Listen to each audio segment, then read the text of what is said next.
안녕하십니까. 박완순 인성TV 박완순입니다. 세계인을 위한 글로벌 인성인문학 제5편입니다. 이번 시간은 시간 여행의 오르가즘이라는 매우 섹시한 주제로 여러분을 모시겠습니다. 인성인문학 환희의 위력이라고 제목을 달았는데요. 자, 이 사진을 한번 보세요. 이 사진은 여기에 날이 더우면 땀을 흘리는 사진이에요. 그 옆에 사진은 추우면 두꺼운 옷을 껴입는 사진이에요. 왜 더우면 땀, 추우면 옷을 입는지 혹시 아시는지요? 모든 자연 현상이 그러하듯이 사계절의 순환과 횟수가 제한되듯이 우리 몸은 항상 36.5도를 유지하려는 성질이 있어요. 그리고 자연은 평균 기온이라는 게 있어서 요즘 많이 환경 변화 얘기가 나오는데 바다의 온도가 1도씩 높아지면 재앙이 온다. 어마어마한 얘기들이거든요. 이와 같이 우리 몸이나 자연이나 같은 온도를 유지하려는 그 기본 성질을 항상성이라 그래요. 저 사람은 항상 즐거워 또는 항상 화를 내고 있다 라고 할 때의 그 개념이에요. 이 항상성 원칙이 우리 몸과 자연과 우리 성욕까지도 포함되어서 그 통제를 받게 돼 있어요. 그러나 인성인문학을 통해서 사람이 깨우쳐서 얻는 깨달음의 환희, 이거는 항상성에 제한을 받지 않습니다. 그래서 요거를 어려운 단어로 항상성 통제라 그래요. 예를 들어서 아무리 좋아하는 상대방과의 육체적 결합이라 그래도 하룻밤에 수십 번 계속 하시다가는 가버리십니다. 못해요.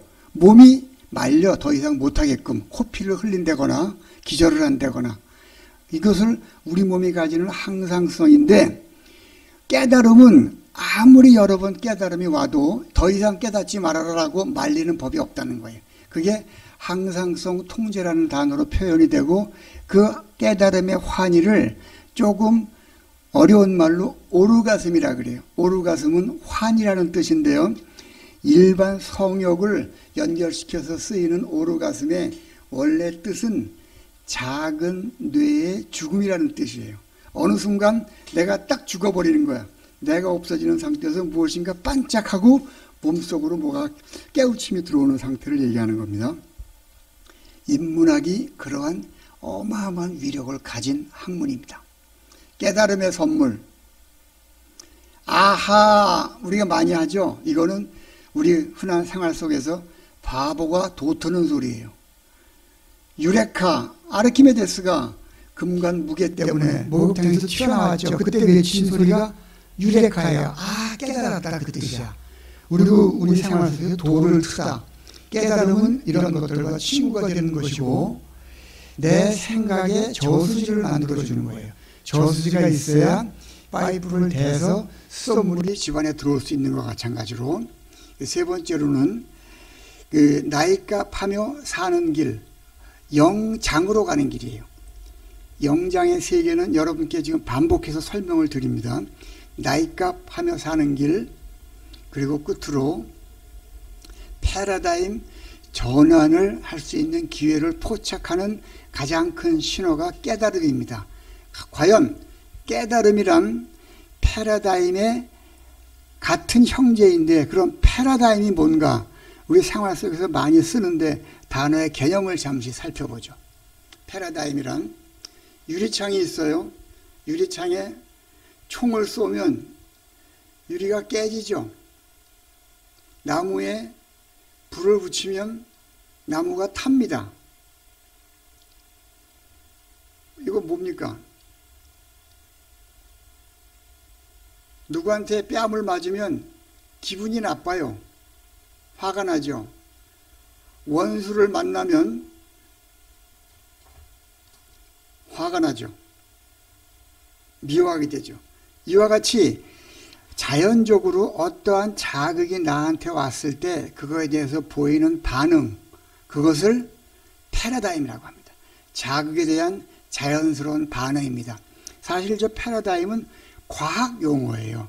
과학자들 사이에 쓰이는 자극에 대한 반응, 실험실에서 쓰이는 단어인데 이게 생활로 넘어와서 패러다임이라고 하고 고정관념이라는 단어로 대치시켜서 쓰이기도 하죠. 그러면 패러다임 전환이란 무엇이냐?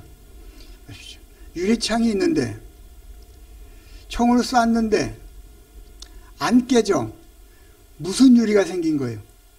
방탄 유리가 생긴 거예요. 나무가 있는데 불을 붙였는데 안 타. 무슨 나무? 내화나무. 뺨을 맞았는데 화가 나기는커녕 오른뺨을 마저 내밀죠. 왼뺨을 내민다든가. 원수를 만났어. 근데 기분이 나쁜 게 아니고 미움을 참고 사랑을 한다 이거예요. 이게 뭡니까? 자극에 대해서 그 반응이 완벽하게 바뀐 거예요. 그런데 많은 사람들이 패러다임을 전환하라 얘기를 해. 근데 누구를 위해서 패러다임을 전환하냐 이거예요. 누구를 위해서? 우리 생애에서 일어나는 많은 사건들의 주인공을 잠깐 살펴보죠. 코로나 시대를 맞이하여 많은 경험을 쌓게 됐죠. 이게 뭐 생일을 모모하여 축하 행사를 하고, 이게 뭡니까? 결혼 몇 주년을 맞이하여 기념사진을 찍고, 또 그 밑에 뭡니까? 졸업, 축하, 취업, 그리고 임종을 모하여 편안한 마감을 하죠. 요 빛난에 들어가는 공통 단어가 뭐겠습니까? 맞이하여입니다.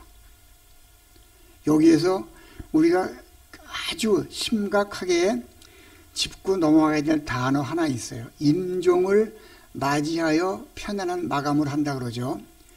일반 사람, 깨우치지 못한 애늙은이 죽으면 죽었다 그래요. 그리고 조금 높여서 돌아가셨다 그래. 그러나 깨달아서 진정한 일가견을 갖춘 어른이 돌아갔을 때 그분을 우리가 추모하는 단어로 뭐라고 씁니까? 임종을 맞이하였다 그래. 임종, 마침을 맞이했다. 마무리를 맞이했다 그래. 이게 깨우친 사람과 깨우치지 못한 사람의 죽음을 바라보는 단어의 차이예요. 아무 생각 없이 우리는 쓰고 있으나 저렇게 큰 차이예요. 이 TV의 목적은 여러분을 임종을 맞이한 어른으로 안내하는 겁니다. 편안한 마감. 이게 누가 맞이하였습니까? 이 많은 생애 주기별 사건들을 다 내가 맞이한 거예요. 내가 생애 주기별로 저러한 사건들을 맞이할 때 어떤 생각을 가지고 있는가를 요번 5편의 주제가 뭡니까? 시간 여행을 통한 오르가스만이에요. 시간 여행이 주는 환희의 기쁨이 이런 것이다. 설명을 잠깐 드리겠습니다. 어린 시절에 여러분한테 중요한 것은 딱지였어요. 구슬치기였어요. 그리고 여성들한테는 고무줄이었어요. 그러다가 학창시절이 되어서 이때 중요한 것은 공부를 하고 시험 준비를 하고 남녀 친구 사귀는 게 큰 생활의 목표였죠. 그러다가 성인이 됐어요. 그러면 돈 벌고 집 사고 자동차 사고 하는 것이 큰 사건이었기 때문에 거기에 집착을 해서 마음 끓이고 즐거워하고 했죠. 그러다가 노년 시절이 되어서는 이제 인생을 돌아본다 말입니다. 그리고 어떻게 마무리할 것인가 고민을 하고 내 후대에 무엇을 남길 것인가를 고민하죠. 근데 여기에서 어린 시절에 딱지를 다 잃었다고 울던 모습을 내가 학생이 되어서 내려다봐요. 그러면 그때 그것이 뭐가 중요해서 그렇게 울었는가 생각이 들면 헛웃음만 나오죠. 그 시절에 그게 중요했다고 느꼈는데 중학생에 대해서 내려다보니까 전혀 아무것도 아니었어. 같은 논리로 40, 50이 되어서 학창시절에 공부하느라고 애쓰고 지지고 볶고하던 것이 지금 나이 먹고 보니까 아무것도 아닌 것이야. 나이가 더 들었어. 내일 모레 돌아가시게 생겼어. 그러면 지난 몇십 년을 쭉 돌아보세요. 다 아무것도 아닌 것이 되죠. 지난 일을 돌아보면서 그때 가졌던 여러 가지 감정들이 왜 그랬을까라는 웃음과 함께 무엇으로 남아요? 다 추억으로 남습니다. 어린 시절, 학창 시절, 성인 시절, 노년 시절의 추억으로 남지 그 당시에 그 감정같이 지지고 볶고 하지 않는단 말입니다. 그래서 돌아가시기 전에 모든 분들이 공통적으로 하는 말이 인생 부질없다 얘기하죠. 부질없다가 무슨 뜻입니까? 제가 이것을 수많은 이사회 어른들, 애늙은이를 통해 질문했을 때 돌아오는 답을 제대로 들은 바가 없어요. 부질없다라는 말은 대장간에 불이 없다라는 뜻이야. 대장간에 불이 살살살 꺼져간다는 뜻이에요. 그 80, 90, 100세가 되어서 인생을 내려다보는 그 순간에 어린 학창, 성인, 노년 시절에 겪었던 내 감정을 내가 돌이켜보면서 그게 그렇게 중요한 게 아니었는데 왜 그랬을까라고 느끼는 마음, 그것이 뭡니까? 그 당시에는 그게 중요했는데 그게 그 당시에 패러다임이었어. 그런데 지금 보니까 후회, 반성, 그리고 미안한 마음이 들면서 헛웃음만 나고 추억으로 남는다 그래. 그리고 많은 분들이 청춘은 아름다워, 청춘으로 돌아가고 싶다라고 말씀들을 하시죠. 길에 나가서 여쭤보세요. 지금 90된 어르신께 청춘으로 돌아가고 싶냐고 여쭤보세요. 10분 중에 9분이 절대 안 돌아가신다고 하세요. 청춘의 추억이 아름다울 뿐이야. 이걸 명심하셔야 돼. 이와 같이 그 당시에 자극에 대한 반응이 그거했을진데 지금 보니까 전혀 다른 생각이구나 라고 하는 것은 패러다임 전환이라고 하고, 우리의 모습을, 나의 모습을, 지금 내 나이에 있는 나의 모습을 앞으로 20년, 30년, 40년 뒤로 돌려놓고 그 돌려놓은 내가 지금의 나를 내려다보란 말이에요. 무슨 생각을 하는지, 지금 누구랑 지지고 볶고 싸우고 돈 때문에 싸우고 싫어하고 미워하고 죽이고 살리고 하는 것이 그 임종 순간에 내가 내려다보면 아무것도 아닌 것이면 세상을 보는 시각이 완벽하게 바뀌게 됩니다. 내 자신을 임종을 맞이하는 순간으로 시간여행을 시켜주는 가장 큰 안내자가, 가장 큰 등대가 인성인문학이에요. 많은 분들이 인성인문학을 하면 돈이 되냐 밥이 되냐 이런 바보 같은 말을 아무런 생각 없이 해. 그러니 대학에서 인성인문학과가 다 없어지지. 지금 오늘 아침 신문에도 나왔어요. 대학을 졸업한 애들이 기업에 들어갔더니 기업에서 운영하는 그 기계를 한 번도 본 적이 없대. 대학은 그 아이들의 인성을, 사람됨을 길러주는 곳이지 기계 만지는 기술을 가르치는 곳이 아니야. 그들이 시간여행할 수 있는 사고체계의 틀을 갖춰주는 게 대학이고, 그 과정을 대학의 교양 과정이라 그래. 리버럴 아트라 그러고 서비스 아트 코스라 그래요. 지금 현 대학에서 교편을 잡고 계시는 선생님, 교수님들 명심하셔야 돼요. 대학은 시간여행을 할 수 있는 사고체계의 기본 틀을 교양, 인문학, 리버럴 아트, 서비스 아트 코스라는 이름으로 그들을 훈습시키는 과정이에요. 미래의 나를, 과거의 나를 깨달으며 얻은 깨달음을 현 생활의 환희로 전환시키는 공부 과정으로 어른되게, 그게 뭐냐? 인성인문학의 역할이에요. 여기에 오르가슴이라는 단어가 나오죠. 저 환희를 느끼면 지금 보이는 많은 세상에 A, B, C, D가 전혀 새로운 조합으로 나에게 다가옵니다. 여러분과 함께 가셔야 돼요. 박완순 인성TV가 여러분을 저 상태로 모시겠습니다. 역사적인 사례를 잠깐 말씀드리죠. 안중근 의사예요. 31살에 생을 마감하셨는데 저분이 옥중에서 한 얘기가 있어요. 100년을 살아서 못 채워도 죽어서 1000년을 살리라. 1000년 뒤에 자기 모습으로 자기를 옮겨서 옥중에 있는 자기 모습을 보고 결정해서 내린 문구야. 이미 이분은 거기에서 31살에 겪은 1000년의 시간여행을 하신 거예요. 근데 저분이 저러한 사고체계의 명확한 틀을 생활 속에 옮길 수 있었던 힘은 누구한테서 왔는가? 안중근을 움직인 힘. 왼쪽에 있는 분이 안중근의 어머니 조마리아 여사입니다. 조마리아 여사가 평소에 가지고 계신 덕이 안중근을 움직여서 시간여행을 하게 만들었고 그렇게 훌륭한 업적을 남기게 만든 거예요. 살아 1000년, 살아 100년, 죽어 1000년의 시간여행을 어머니의 덕으로부터 얻어낸 것이요.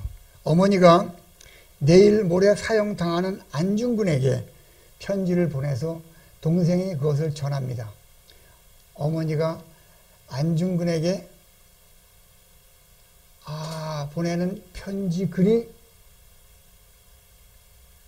여기 지금 생략이 되어 있네요. 간단히 말씀을 드리면 어미는 네가 살아서 어미를 다시 만나기를 원치 않는다. 네가 어미보다 먼저 죽는 것을 불효라고 여긴다면 그것은 어미를 욕되게 하는 것이다. 너가 오늘에 이룬 것은 조선인 모든 인인의 한을 짊어지고 한 공분의 대가이니 목숨을 구걸하지 말고 멋지게 죽어라. 이 편지가 오늘 너에게 보내는 마지막 편지가 될 것이다. 여기에 너의 수의를 지어 보내니 이 수의를 입고 가거라. 부디 다음 세상에는 필부의 자제가 되어 태어나거라. 이것이 안중근 어머니 조마리아 여사가 안중근에게 옥중에 있을 때 사형을 이틀 앞둔 자기 자식에게 보내는 글이에요. 그 글이 풍기는 덕이 안중근을 옮긴 거죠. 움직인 거예요. 저기 공간에 안중근 어머니의 편지를 적어 놨었는데 지금 나오고 있지는 않습니다. 여러분 인터넷 찾아보면 절절한 어머니의 글이 그대로 나옵니다. 외우셔도 돼. 이것이 이 사회 어른들이 가져야 될 본보기, 덕, 인성, 인문학의 기본 뿌리입니다. 오늘 인성, 인문학, 시간여행의 오르가슴 결론입니다. 인생 최대의 기쁨은 시간여행을 통한 깨달음을 얻는 것입니다. 오늘의 내 모습이 아닌 3, 40년 후의 내 모습을 내가 오늘 생각해서 나를 그리 옮겨놓고 그 모습으로 나를 다시 내려다 보십시오. 내가 지금 하는 일의 방향을 정확히 알려주시고 마음속의 평정을 그것이 전해줄 것입니다. 항상성 통제를 환희는 받지 않습니다. 말이 좀 이상하네요. 환희, 오르가즘의 경험은 항상성의 통제를 받지 않습니다. 아무리 많이 깨달아도 내 몸이 야, 더 이상 깨닫지 말아라 라고 하지 않습니다. 그 항상성 통제를 받는 환희 오르가즘을 내 편으로 만들기 위한 공부 과정이 인성인문학입니다. 박인공사를 위한 시간여행 안내자, 박완선 인성TV를 공부하는 사람들을 위한 시간여행 안내자, 박완선 인성TV입니다. 여러분, 시간여행 안내자 박완선 인성TV와 함께 해주심을 감사드리고 영장만이 누릴 수 있는 환희의 세계로 시간여행을 함께 하시지요. 고맙습니다.